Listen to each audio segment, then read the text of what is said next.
All right. Hi, everybody. Today we have with us Dr. Andrew Koh from Ipoh, right, who actually authored this book, Memoirs of a Doctor. So Dr. Andrew is a cardiologist by specialist, and at the same time, he's also involved very actively in his Christian ministry works in his church. So today we would like to do an interview to find out more about what are the stories and what are the content that he Sure. wrote in his book. Yeah. Yeah, so that we can find out more about stories and be inspired by it. Sure. Okay, Sure. Yeah. okay, Dr. Andrew, we'd like to ask you the first question for today. Would you explain to us about your background? So you are a doctor cardiologist, yet you are also actively carrying out your ministry works at the same time. So what inspired you to choose this path? Okay. I have. My name is Dr. Andrew Go. I am a medical doctor for many years, and also a cardiologist by training. I have been in private practice for 35 years in Ipoh until December 2019 when I retired from medical practice. Besides medical practice, I also serve in my local church uh, as a Bible teacher and a church minister. I'm not a pastor, but I serve as a member of the church doing the church work. For example, they ask me to preach on and off. They ask me to give Bible classes. So because I'm a Christian for 35 years, so serving in the church is a calling of God. And God is the one who inspired me to serve Him as a doctor and also as a as a Christian leader in the church. So basically, that is what I used to do, but not I have retired now, so I have more free time now. With the COVID-19 also, the church is basically closed. So uh, people in the church asked to stay at home, is it? Stay at home. So that's basically the current scenario. Yeah, that's it for the first question. Yeah. So so it's very interesting, right? That you how do you actually combine your faith and your profession together? Well, we know that being a doctor, you need to have a very good heart, to look after your patients and things like that. So well, I believe that does it come easy for you to put your faith into the profession and also put your profession into your faith? How does it work for you? Yeah, that's a very good question. Yeah. Um, as a doctor, I have to have spend a lot of time in the hospital. So sometimes I cannot spend that much time in the church. The hospital take up a lot of my time. Uh, but Sunday I give to the church. The 6 days I give to the hospital. On the Sunday I reserve it for church work. So that's how I apportion my time. But even then, sometimes we have emergency on Sunday. I also interrupt with my ministry work. Sort of. As a doctor, I treat people who are sick. They come to see me with heart attack, high blood pressure, with medical problem. But actually, when we ask further, they also have uh, spiritual problems. They also have spiritual problems. They also emotional, psychological, social problem, all tying together, all tying together to make him where he is now. But some of them are under so much stress. Some of them has marriage problem, problem in the family, problem with jobs, loss of job, loss of income. So they're very stressed up. They get a heart attack, at a very young age, get a heart attack. Sometimes they get a heart attack at the prime of their life. So that will also make them stress out because they know that after that they can't go back to work. They cannot earn the high income that they used to be earning. It will disturb them. So it make them unwell, all this. So for a holistic doctor, I got to approach all this. We have to treat the sickness, treat the physical sickness, and try and understand his emotions, social background, the spiritual aspect of it, and try to help him in a holistic way. So because of that, it helps to be a doctor like that, and we can understand the patient better. Does that answer your question? Yeah, true. Because I believe that sometimes as a doctor, when you see your patients when they're sick, they are not only just um, physically ill, but sometimes there are things like what you say, things which are more emotional or mental or even spiritual. That would be, you'll be able to come in to help in those Yeah. aspects. Yes, So yeah, so in certainly, that certainly. yeah, so in that sense it's very holistic. Yeah, so for yourself, what vision do you and calling do you plan to fulfill in this lifetime, or what do you see for yourself? My vision is to be an established author, to be an established author and publisher. I don't care about the earning part. I don't care whether people buy my books. I know that it's very competitive. The book market is very competitive. Kindle book, I think some 3.6 billion. Kindle sells Yeah. 3.6 billion books. Mm. So on the shelf, on the Kindle bookshelf, there are 3.6 billion books. So it's very competitive out there.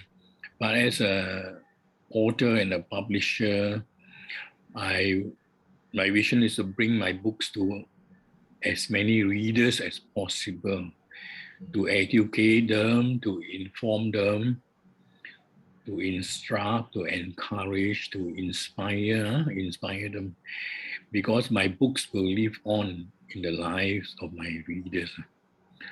Even after I leave this world, my books will be still out there on the shelf. So the books are powerful. Books are powerful and able to change life.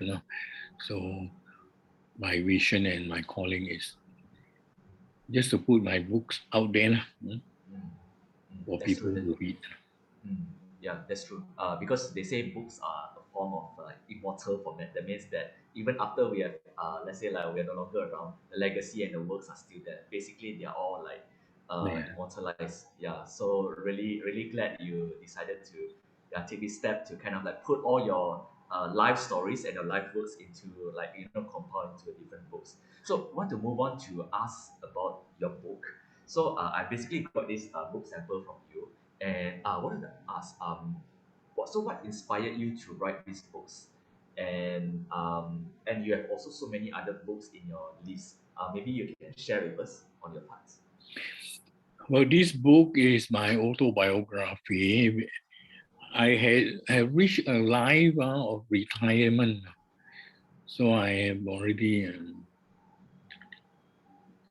how I won't tell you how I am, but No well, I problem. already reached that age of my life Mm, where anything can happen to me. So I want to put my story as a legacy. As a legacy for my family, my future generation. Um, it's basically an autobiography written by that person himself lah. So it's not a biography, it's an auto. Auto. The author himself writes. So at this age, it's important lah. At this age, it's important to put our story permanently in books. Not just not just when you tell your family, they will not remember. They'll remember bits and pieces, they'll remember, but they will not remember everything. But if you write down everything, they will remember. So they will read on and off, they will read and know that, what happened to me. So that is really my inspiration is for my family and not so much of putting out there for business. It's more of my family. But because I thought, why not? If you can put an e-book out there, if people can read also, I'm sure you can benefit them also. Yeah, I agree. So, who are your intended target readers, and what do you hope to inspire in them when they hold your book, they read your stories? What do you want them to capture or to feel through your stories? My target audience will be all adults from 17 years above until post-retirement. Why I put 17 years is because they are young, they may not be able to read. If they are children, if they are very small and may not be able to read. So maybe 15 years and above. 15 years and above, they are able to read and understand. That's the audience. The target audience include Christian, non-Christian, people from all walks of life. I hope to inspire them to become a doctor. Hopefully, they can be inspired to become a doctor. They can be encouraged to cultivate the love of reading, writing, publishing, and become a better person in life. After reading my story, they may sort of imitate the good points, not the bad one, but they pick up whatever is good, and catch the vision, sort of. I think, that's how I put it. That's how I would put it. Okay, yeah, I'm sure we definitely could appreciate very, how to say, like good stories from veteran doctors like you who have walked the path, and to inspire people to probably try out medical professions as their career path, or even those who are young doctors who are still going through the path for them to maybe learn something. It will be very good for young doctors starting out in a career. Young doctors, young doctors in a profession may get something out of it. Or even a young professional of any profession, when you're starting out in life, it's always good to see people have walked through, have gone through before you. So hopefully you won't learn the hard way. But most of the time, we learn the hard way. We learn the hard way and we fall down and we pick up again. But it would be nice if you don't follow the hard way. Follow the way that you go straight on without failing, without any failing. That would be ideal. But in this world, there is no ideal.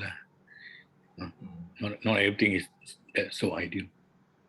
Because at the crossroad, you also don't know what happened to you. Which way you want to choose? Choose here or choose there? We don't know. Sometimes we choose a wrong choice. And then we go 10 years later and go back to the right choice. So you have wasted 10 years. But still, people like Bill Gates, people like Mark Zuckerberg, they also go off track and come back. They also go off track and they come back. So if giants like that can go off track, I'm sure we also can go off track. so we can find nuggets of wisdom from the stories. Would you be able to share with us maybe like one or two highlight stories from your book that maybe you want to, before we read it, you can give us a little bit of teaser or highlight? Okay. I highlight two stories. Mm, One is from pages 74 to 75. Uh, it talks about my life as an army officer. Page, pages 74 to 75.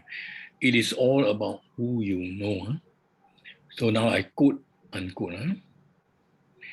I got to know and make friends with senior Air Force officers, pilots, and their families. We used to invite other officers to our house for meals and fellowship. mm, Sometimes, when I travel in an army aircraft on official duty, the pilot invites me to sit next to him in the cockpit. Once, when I was in the cockpit, I saw a full circle rainbow. It was breathtaking to say the least. The panoramic view from the cockpit was extremely impressive and beautiful, especially during takeoff and landing. Even after my tour of duty, I maintained contact with some of the Air Force officers in West Malaysia. They say it is not they say it is not what you know, but who you know. One of my Bido cousins was working as an airman in Labuan RM, Royal Malaysian Air Force mm, Air Base. One day he told me he had been applying for a scholarship for many years, but had always been rejected and was not even shortlisted. When I heard this, I approached his commanding officer, the same officer who allowed me to sit in the cockpit. He is a major. He said, he told me, "Oh, I did not know that he's your cousin. You should have told me earlier." Within 3 months, my cousin received a scholarship to study aeronautical engineering in the USA. mm, So, considering the fact that my cousin had waited several years with no result, that was truly amazing. It's a wow moment. I share you another story on page 116, 116. This is a story about my dog, Bobby. Bobby, huh? mm, yep. A dog is a man's best friend, and I had a dog in Ipoh. He was an Alsatian mongrel mixed breed. I call him Bobby, the same name as my other dog in Tanjung Malim. I took him home when he was only a puppy. One day, a cobra entered into the compound of my house. Bobby was very brave. He barked and guarded the compound and prevented the cobra from entering our house. I quickly called the fire rescue squad and they came over to my house and removed the cobra. So I was forever grateful to Bobby for his act of selfless courage. After 9 years, Bobby became very old and frail.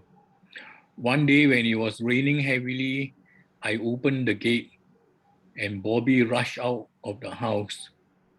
I could not get him back into the house because of the heavy rain. I thought he would come back later, but he did not come back. Every day, my wife and myself would comb the neighborhood with our car to look for Bobby, but he was nowhere to be found. 3 days later, we spotted him lying down in the field, looking weak and frail. We took him into our car, brought him home, and looked after him. However, Bobby passed away peacefully after several days. I buried him in the compound of my house. I was very sad, but thank God I found him and had closure over an incident. Otherwise, I would still be feeling very guilty. And in this story, I see even a dog, we can feel very guilty, when we don't have a closure, and it's not even a human, it's only a dog, you can feel if we don't have closure, we will be devastated. So what about human being?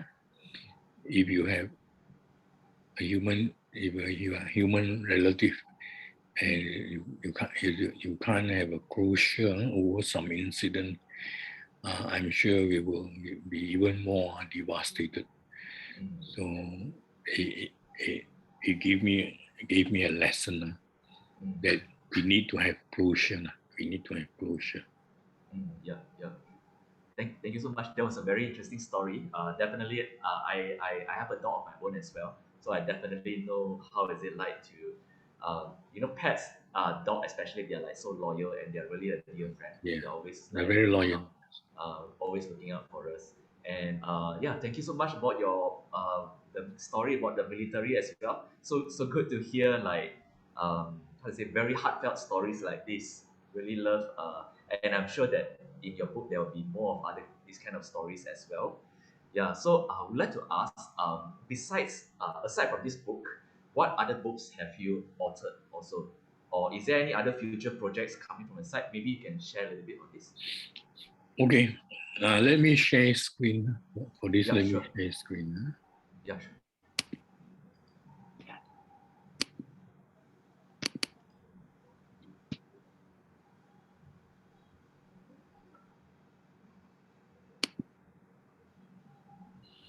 So this is the book that we are talking about today, the Memoir of a Doctor, and this is the cover page. Besides this book, I have another 32 books. No, 22 books.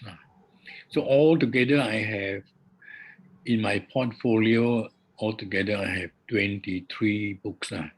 23 books. I published 23 books in 20 months. The Wow. first one, Gospel of Mark.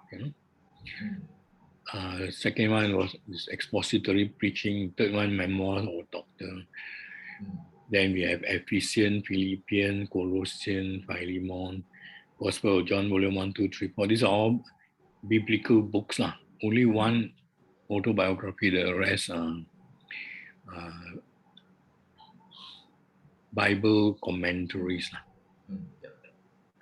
And these are the balance of the other, the Galatian, Roman, 1 and 2 Thessalonian, Gospel of John, Volume 1 to 4, 1, 2, 3 John and Jude, Hebrews, Romans, Pastoral Epistle, Prison Epistle, General Epistle, 1 Corinthians, 2 Corinthians. You can see all the dates. I've been writing book for 20 months, but I only start publishing about 1 year ago. It takes some time to compile, Okay. During learn MCO how lah. to publish, to learn how to take some time. So these are my books. These are the Wow. books from my Amazon Author Central page. Amazon Author Central page. Okay, Basically, nice. these are all the books that I have written. Most of the books, except one, is still not included yet. So as for future, I actually one book going to come out. I have one book is I'm going to release in a matter of weeks. In a matter of weeks, this book is called "How I Published 23 Books in 20 Months." Wow. This is a sequel to my autobiography. This will be I can even call it Memoir of Dr. Part 2. It's a continuation of my story, but I call it How I Published 23 Books in 20 Months. An independent publisher's journey in the world of publishing. It continues my story from where I left off in my memoir of Doctor, the next 20 months or from where I left off. So because I'm not at all famous, I'm unknown, I'm an unknown writer. I can't publish in the traditional publishing. Firstly, I don't have an agent. I don't have an agent who can introduce me to a publishing company. And even if I have an agent, publishing company would be unlikely to publish my books because I'm unknown. Nobody knows who I am. But now with Amazon, it's easy. Amazon easy can publish as an independent without going through any agent, without going through any publishing house. You can do it independently. So that makes my life easier. So I will stop screen share. Okay, sure. Yeah. Okay, well, that was an interesting long list of titles over there, and I'm sure some of you viewers, maybe you're Christian and you would like to learn more about what Dr. Andrew has shared in the Bible teachings that is listed among his titles. Okay, I know for Malaysians, typically most of us may not have access to the Amazon to buy from Amazon Kindle, the ebook store. But what if maybe later what we can do is we can share Dr. Andrew's Amazon link on the description of the YouTube. You can feel free to click there. But Dr. Andrew, I want to ask you, what if there are Malaysians who want to have access to some of your more Christian and biblical books? How can they access to you? Or would you consider maybe to put up your ebooks on iHub online bookstore as well, so that they can have access to it? I will release the book to all my books to iHub. But right now, I've given Amazon my exclusive rights. I've given my Amazon exclusive rights for 3 months. 3 months. So I have to wait 90 days before I can stop. I'm terminating. I'm terminating one by one as soon as the 90 days comes up. I think next month, some books will be up 90 days. So I will terminate the exclusive rights to Amazon as they expire, as soon as they expire. And I will upload. I will upload to iHub. So iHub will be able to market because the Malaysian can buy from iHub. But Malaysian cannot buy from the Kindle store. Malaysian cannot buy from Kindle store. And also it's quite hard to buy the paperback. You can buy the paperback, but they will charge you sending all the way from America. They will charge you quite a lot for the shipping. The shipping costs more than the book. So I'm waiting for soon by now it's October, November, December. My books are all the 23 books will go to iHub. Certainly the second book, how I published 23 books in 20 months will be given to iHub to market. So it will be a couple of weeks. I'm waiting for the forward to come back, and tidy up a bit of things. Yeah. All right. Looking forward to that. And when your next book, on the sequel, the part 2 will come out, maybe we can do another interview again to talk more about your next book. Yeah, I'll be most happy to have that. Yeah. We have another interview. Yes. Okay. Certainly. Okay. So in conclusion, is there any particular message from your heart that you would like to share with people who's watching this video? Maybe just promote a bit of my second book. In my second book, I'll be sharing with you my journey. I will share with you my journey for the past 20 months. I actually started with zero knowledge. I started with zero knowledge. I learned from scratch. I learned from scratch. I self learned from scratch, and I sort of learned the ropes. Learn the ropes. And so I basically the first part of that book is on my story. The second part of my book will be on how to actually do it, how to actually publish, to be a book author and publisher. Even if you have not published any book, even if you have not written any book, you can do it. You can do it. Even if you have no experience, even if you have no time, you can do it. It's a matter of whether you want to do it. And my book is going to tell you step by step, how you can do it successfully on the Amazon platform Certainly, it will be very helpful for people who want to, have a passion on this You should have a passion on writing, publishing. It will also be a passive income It will also be a source of passive income if you are successful but the one I cannot guarantee you. So, but certainly you can have a book out there with your name. It will give you credibility. A book out there will give you credibility, and people come and say, "Oh, yeah, I got this book. I'm an authority in this area. I have a book." Your clients come and say, I show him the book. This is my book. Give him a free book. Your clients come, you give a free book. Your client will be so happy. He'll give you more business. It's a very good gift you can give away to people for Chinese New Year, Valentine's Days, Christmas Day, Easter. You give it away. Anniversary, you give it away. Your clients come, you give it away. After all, what is a few ringgit? You just give it away. You will get back your goodwill in other ways. So, how nice are you have instant giveaway gift. You promote your authority. You promote your goodwill.